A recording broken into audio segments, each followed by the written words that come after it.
My dear students, আজকে আমি class 11-এর ষষ্ঠ অধ্যায়ে নির্বাচন এবং প্রতিনিধিত্ব বলে যে চ্যাপ্টারটা তোমাদের রয়েছে, যেখান থেকে মূলত 2+4 মানে 2 নাম্বার একদম অতি সংক্ষিপ্ত এবং 4 নাম্বারের যে সংক্ষিপ্ত কোশ্চেন তোমাদের লিখতে হয় সেই নিয়ে একটু আলোচনা করব। তো এখান থেকে এই অধ্যায় থেকে মূলত দুই ধরনের কোশ্চেন হয়। এক হচ্ছে ফার্স্ট পাস দ্য পোস্ট অর্থাৎ সহজ সংখ্যাগরিষ্ঠ পদ্ধতি, এখান থেকে কোশ্চেন তোমাদের হতে পারে, অথবা ভারতবর্ষের গণতন্ত্রের অন্যতম একটা স্তম্ভ নির্বাচন কমিশন, সেই নির্বাচন কমিশনের গঠন কার্যাবলীর উপরে একটা কোশ্চেন তোমাদের হতে পারে। তো আজকে আমরা এই অধ্যায়ের কিছু কোশ্চেন এবং তার যে উত্তর সেগুলো কিভাবে তোমাদের লিখতে হবে সেই নিয়ে আলোচনা করব। প্রথমে শুরু করছি ফার্স্ট পাস দ্য পোস্ট অর্থাৎ সহজ সংখ্যাগরিষ্ঠ পদ্ধতি। এই পদ্ধতি কি বা কাকে বলে এবং এর সুবিধা অসুবিধা অর্থাৎ এর প্রকৃতি কি বা এর বৈশিষ্ট্য কি, এই নিয়ে প্রথমে আমি আলোচনা করব। তো এই আলোচনা শুরুর আগে তোমাদের বলে রাখি যে ভারতবর্ষ সহ যত পৃথিবীর গণতান্ত্রিক রাষ্ট্র রয়েছে, ভোট দু ধরনের হয়। এক প্রত্যক্ষ ভোট, আর হচ্ছে দুই পরোক্ষ ভোট। প্রত্যক্ষ মানে কি তোমরা জানো, ডাইরেক্ট ভোট। জনগণ যেখানে সরাসরি ভোটে অংশগ্রহণ করে সেটাই হলো প্রত্যক্ষ ভোট। যেমন আমরা পঞ্চায়েত ভোট দিয়ে থাকি, পুরসভার ভোট দিয়ে থাকি, পঞ্চায়েত, পুরসভা, এমএলএ, এমপি, এই যে নির্বাচনগুলো হয়, বিধানসভার ভোট, লোকসভার ভোট, এখানে আমরা জনগণ ডাইরেক্ট বা সরাসরি অংশগ্রহণ করে থাকি বলে এই ভোটটাকে বলা হচ্ছে প্রত্যক্ষ ভোট। এই ভোটটা অন্য নামেও অভিহিত। এই ভোটটাকে বলা হয় সর্বজনীন প্রাপ্তবয়স্কের ভোটাধিকার। তোমরা জানো যে 18 বছর হলে প্রত্যেকটা নাগরিক, ভারতবর্ষের প্রত্যেকটা নাগরিক ভোটদানের অধিকারী। শুধুমাত্র কিছু ব্যতিক্রম রয়েছে, যেমন পাগল, দেউলিয়া, যারা ভবঘুরে, বিদেশি, এরা ছাড়া বাদবাকি সবাই 18 বছর হলে জাতি, ধর্ম, বর্ণ, স্ত্রী পুরুষ নির্বিশেষে প্রত্যেকেই ভোটদানের অধিকারী। ভারতবর্ষের সংবিধানে 326 নম্বর ধারাতে আমাদের সার্বজনীন প্রাপ্তবয়স্কের এই ভোটাধিকার স্বীকৃত হয়েছে। এটাকে বলে প্রত্যক্ষ ভোট। আর পরোক্ষ ভোট কোনটা? যে ভোটে জনগণ সরাসরি অংশগ্রহণ করতে পারে না। জনগণ যাদেরকে প্রতিনিধি নির্বাচন করে সেই প্রতিনিধিরাই আবার ভোট দিয়ে তাদেরকে নির্বাচন করে, আবার প্রতিনিধি নির্বাচন করে। অর্থাৎ জনগণ ডাইরেক্ট পারছে না বলে জনগণের প্রতিনিধিরা ভোট দিচ্ছে বলে এই পদ্ধতির নাম হচ্ছে পরোক্ষ ভোট। এই ভোটটাকে অন্য ভোট নামেও অভিহিত করা হয়। কি ভোট সেটা? সেটাকে বলা হচ্ছে একক হস্তান্তরযোগ্য সমানুপাতিক প্রতিনিধিত্ব। এটা একটা পদ্ধতি। এই পদ্ধতির মাধ্যমে রাজ্যসভার সদস্য, এছাড়া রাষ্ট্রপতি, উপরাষ্ট্রপতি এরা নির্বাচিত হন। তাহলে তোমরা বুঝতে পারলে দু ধরনের ভোট আমাদের ভারতবর্ষ সহ পৃথিবীর গণতান্ত্রিক দেশগুলোতে হয়, একটা প্রত্যক্ষ ভোট, একটা পরোক্ষ ভোট। প্রত্যক্ষ ভোটে আমরা ডাইরেক্ট অংশগ্রহণ করি, আর পরোক্ষ ভোটে আমাদের প্রতিনিধিরা, আমরা যাদেরকে প্রতিনিধি নির্বাচন করেছি তারাই আবার ভোট দিয়ে যে নির্বাচন করে সেটাকে বলা হচ্ছে পরোক্ষ ভোট। এবার আসি ফার্স্ট পাস দ্য পোস্ট অর্থাৎ সহজ সংখ্যাগরিষ্ঠ যে পদ্ধতি, সেই পদ্ধতি বলতে কি বোঝায় বা কাকে বলে। নামটা থেকে বুঝতে পারছো, সহজ সংখ্যাগরিষ্ঠ পদ্ধতি। এটা একটা ভোটদান প্রক্রিয়া বা পদ্ধতি। পদ্ধতিটা কি? ভোটের আগে, এই পদ্ধতিতে ভোটের আগে কয়েকটা নির্বাচনী এলাকা নির্দিষ্ট করা হয়। এই নির্বাচনী এলাকা থেকে প্রার্থীরা নির্বাচিত হন এবং এই পদ্ধতিতে যে প্রার্থী সবচেয়ে বেশি ভোট পায় তাকে বিজয়ী প্রার্থী হিসাবে গণ্য করা হয়। এই পদ্ধতিতে ভোটাররা একটি মাত্র ভোট দেন এবং তাদের ভোটে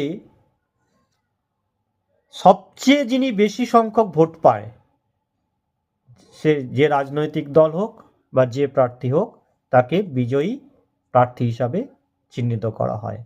অত্যন্ত সহজ সরল এই পদ্ধতি। ধরা যাক কোনো একটি নির্বাচনী এলাকায় মোট ভোটারের সংখ্যা 1 লক্ষ। এই 1 লক্ষ ভোটারের মধ্যে 40,000 একজন পেয়েছে, আরও একজন 15,000 ভোট পেয়েছে, তাহলে 40 আর 15 55,000, আর একজন পেয়েছে 45,000, টোটাল 1 লাখ ভোটের মধ্যে। তাহলে এখানে যে 45,000 ভোট পেল তাকে বিজয়ী প্রার্থী হিসাবে গণ্য করা হচ্ছে। এতটাই সহজ সরল যে এখানে একক সংখ্যাগরিষ্ঠতার কোনো প্রয়োজন হচ্ছে না। একক সংখ্যাগরিষ্ঠতা মানে তোমরা জানো যে অর্ধেকের বেশি ভোট পেতে হবে। তাহলে এই পদ্ধতিতে অর্ধেকের বেশি ভোট পেতে গেলে 1 লাখের মধ্যে 50,000-এর উপরে ভোট পেতে হতো, কিন্তু এই সহজ সংখ্যাগরিষ্ঠ পদ্ধতিতে 3 জন প্রার্থীর মধ্যে যে সবচেয়ে বেশি ভোট পেয়েছে, অর্থাৎ 45,000 যিনি ভোট পেয়েছেন, তাকে বিজয়ী প্রার্থী হিসাবে ঘোষণা করা হচ্ছে। তাহলে তাকে একক সংখ্যাগরিষ্ঠতার কোনো দরকার হচ্ছে না, শুধুমাত্র সাধারণ সংখ্যাগরিষ্ঠ হলেই কোনো প্রার্থী বিজয়ী হচ্ছে। এবার আসি এই ব্যবস্থার সুবিধা কি, অর্থাৎ গুণগুলো কি কি। তোমরা প্রথমেই বললাম যে অত্যন্ত সহজ সরল এই পদ্ধতি, অর্থাৎ এখানে কোনো জটিলতা নেই। প্রথমে দেশকে কয়েকটি নির্বাচনী এলাকায় ভাগ করা হচ্ছে। নির্বাচনী এলাকায় অসংখ্য প্রার্থী প্রতিদ্বন্দ্বিতা করছে, কিন্তু সুবিধাটা কি না, ওই অসংখ্য প্রার্থীর মধ্যে যে সবচেয়ে বেশি ভোট পেয়েছে তাকেই বিজয়ী প্রার্থী হিসাবে গণ্য করা হচ্ছে। ফলে এখানে কোনো জটিলতা বলে কিছু নেই, অত্যন্ত সহজ সরল। এটাই এর প্রধান এবং প্রথম সুবিধা। দ্বিতীয়ত, এই পদ্ধতিতে প্রত্যেকটা নির্বাচক অর্থাৎ জনগণ একটি করে ভোট দেয় এবং তাদের যে বৈধ ভোট অর্থাৎ ন্যায্য যে ভোট গণনা হয় ন্যায্য ভোটের ভিত্তিতে, বৈধ ভোটের ভিত্তিতে, সেই বৈধ ভোট পেয়ে যিনি সবচেয়ে সংখ্যাগরিষ্ঠতা, একক সংখ্যাগরিষ্ঠ নয়, সাধারণ সংখ্যাগরিষ্ঠতা অর্জন করে, তিনি নির্বাচিত হন। ফলে ভোটের ফলাফলও অত্যন্ত সহজ সরল। এখানে ভোট গণনার জন্য কোনো জটিল পদ্ধতি অবলম্বন করা হয় না। জনগণ সহজেই বুঝে যেতে পারে কে বিজয়ী প্রার্থী, অর্থাৎ যে সবচেয়ে বেশি ভোট পায় তিনি নির্বাচিত। যে জনগণ মানে রাজনীতির গভীরতা নেই, অর্থাৎ রাজনীতি খুব একটা বোঝে না, সেও ভোট দিতে পারে এবং ভোটের ফলাফল সহজে সে জানতে পারে। ফলে ভোটে একদিকে যেমন কোনো জটিলতা নেই, তেমনি ভোটের ফলাফল যেটা বেরোয় সেটাও অত্যন্ত সহজ সরল। তৃতীয়ত, নির্বাচক যিনি জয়ী হচ্ছেন, তিনি যে নির্বাচনী এলাকা থেকে জয়ী হচ্ছেন, সেখানকার যে জনগণ তারা যে ভোট দিয়েছিল, সেই ভোটাররা প্রার্থীর সাথে একটা সহজ সরল সম্পর্ক রাখে। ফলে বিজয়ী প্রার্থী যেমন ওই এলাকার জনগণের সুযোগ সুবিধা অনুধাবন করতে পারেন, তেমনি জনগণও ওই বিজয়ী প্রার্থীকে তাদের সুবিধা অসুবিধার কথা জানাতে পারেন। ফলে নির্বাচকের সাথে জনগণের একটা নিবিড় সম্পর্ক স্থাপিত হয়, যেটা গণতন্ত্রের পক্ষে অত্যন্ত মঙ্গলজনক, অর্থাৎ এই পদ্ধতি অত্যন্ত গণতান্ত্রিক। 4 নম্বর হলো, এই পদ্ধতিতে জনগণ ভোট দিয়ে একটি স্থিতিশীল সরকার প্রতিষ্ঠা করতে পারে, একটা স্থায়ী সরকার প্রতিষ্ঠা করতে পারে। কারণ তোমরা জানো যে সবচেয়ে যে বেশি ভোট পাচ্ছে সেই দল বা সেই ব্যক্তি সরকার গঠন করছে, ফলে সেই সরকার অনেক স্থায়ী সরকার হয়। যেখানে জোট সরকার বা মিলেজুলে সরকার, এই সরকারের প্রবণতা সেখানে থাকছে না। ফলে জনগণের সংখ্যাগরিষ্ঠ ভোটে যে সরকার স্থাপিত হচ্ছে সেই সরকার অনেক বেশি গণতান্ত্রিক এবং স্থিতিশীল হয়ে থাকে। এই হলো ফার্স্ট পাস দ্য পদ্ধতির যে সুবিধা বা গুণাবলী। এবার আসি কি কি অসুবিধা রয়েছে। সব জিনিসের সুবিধা অসুবিধা রয়েছে। আমাদের এই যে পদ্ধতি এতটাই সহজ সরল বলা হচ্ছে, এই পদ্ধতি এতটাই কি বলা হয়, এতটাই আহ, জনপ্রিয়, এতটাই জনপ্রিয় যে সারা বিশ্বে এই পদ্ধতি চালু হয়েছে, কিন্তু তা সত্ত্বেও এই পদ্ধতির কিছু অসুবিধা রয়েছে। তাহলে এবার আসি কি কি অসুবিধা রয়েছে। প্রথম, এই পদ্ধতিতে বলা হচ্ছে যে যে সবচেয়ে বেশি ভোট পাবে সেই দল বা সেই ব্যক্তি বিজয়ী হিসাবে গণ্য হবে। এবার দেখো, যে উদাহরণটা তোমাদের বলেছিলাম যে 1,00,000 ভোটারের মধ্যে একজন পেয়েছে 15,000, একজন 40,000, একজন 45,000। তাহলে 45,000 যিনি পেয়েছেন তিনি বিজয়ী হয়েছেন, কিন্তু কাছাকাছি আছে 40,000। এই 40,000-এর ভোটে যিনি ভোট পেয়েছেন যিনি, তাকে এখানে কোনো গুরুত্ব দেওয়া হচ্ছে না বা তার মতামতের কোনো গুরুত্ব নেই। অর্থাৎ বিরোধিতা বা বিরোধী শক্তি হিসাবে এখানে বিরোধী দলের কোনো বা বিরোধী দলের নেতার কোনো গুরুত্ব এখানে থাকছে না। ফলে পুরো এটাকে গণতন্ত্র সম্মত এ কথা আমরা কিন্তু বলতে পারি না। দ্বিতীয়ত হলো, এই পদ্ধতিতে যে যারা মানে বিরোধী পক্ষ, যারা ভোটে জিততে পারলো না, কাছাকাছি গেল অথচ ভোটে জিততে পারলো না, তাদের কিন্তু কোনো গুরুত্ব থাকছে না। অর্থাৎ বিরোধী মতামতের কোনো গুরুত্ব থাকছে না। তাছাড়া সংখ্যালঘু যে দল রয়েছে, ক্ষুদ্র দল রয়েছে, তাদের তো কোনো গুরুত্বই থাকছে না। ফলে এগুলো মানে ডিমেরিট হিসাবে গণ্য করা হচ্ছে। তৃতীয়, অনেক সময় এই পদ্ধতিতে ভোটারদের মতামতকেও কোনো গুরুত্ব দেওয়া হয় না। ব্যাপারটা কেমন? ধরো কোনো নির্বাচনী এলাকায় বাইরের কোনো নির্বাচনী এলাকা থেকে প্রার্থীকে দাঁড় করানো হলো।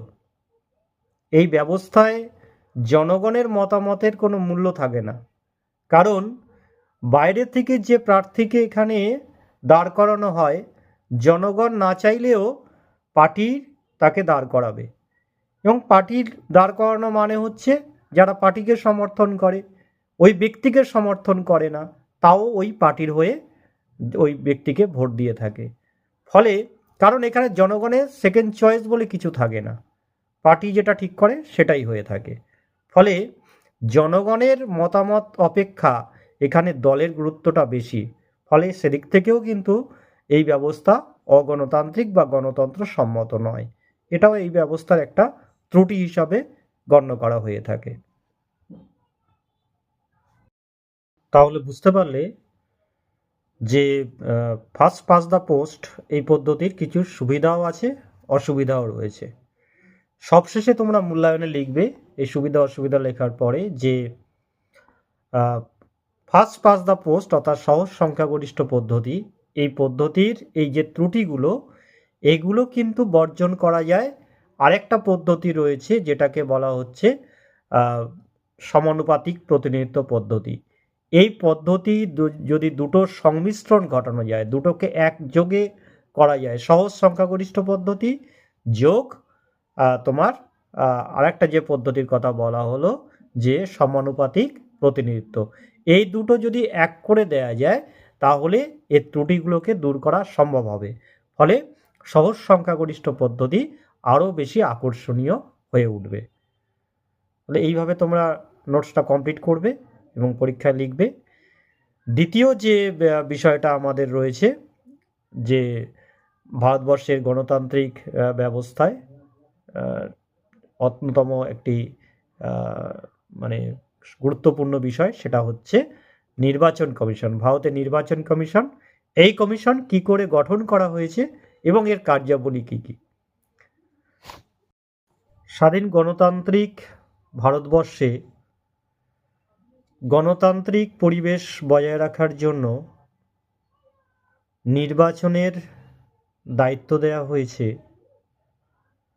ভারতের নির্বাচন কমিশনের হাতে। তোমরা জানো যে প্রথম স্বাধীন ভারতবর্ষে সাধারণ নির্বাচন হয়েছিল 1952 সালে এবং সেই নির্বাচনে প্রথম প্রধানমন্ত্রী হয়েছিলেন পণ্ডিত জওহরলাল নেহেরু এবং রাষ্ট্রপতি হয়েছিলেন ডক্টর রাজেন্দ্র প্রসাদ। তো এই যে নির্বাচন কমিশন, এই নির্বাচন কমিশন আমাদের সংবিধানের 324 নম্বর ধারাতে এ নিয়ে বিস্তারিত আলোচনা আছে।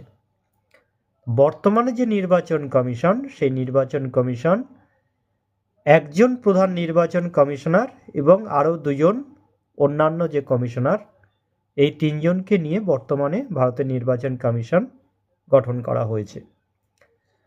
ভারতের নির্বাচন কমিশন এই যে সদস্য রয়েছে, এদের কার্যকালের মেয়াদ 6 বছর বা 65 বছর পর্যন্ত, যেটা আগে হবে, হয় 6 বছর হলে 6 বছর, বা তাদের বয়স যদি 65 হয়ে যায় তাহলে সেই পর্যন্ত তারা অবসর গ্রহণ করতে বাধ্য হয়।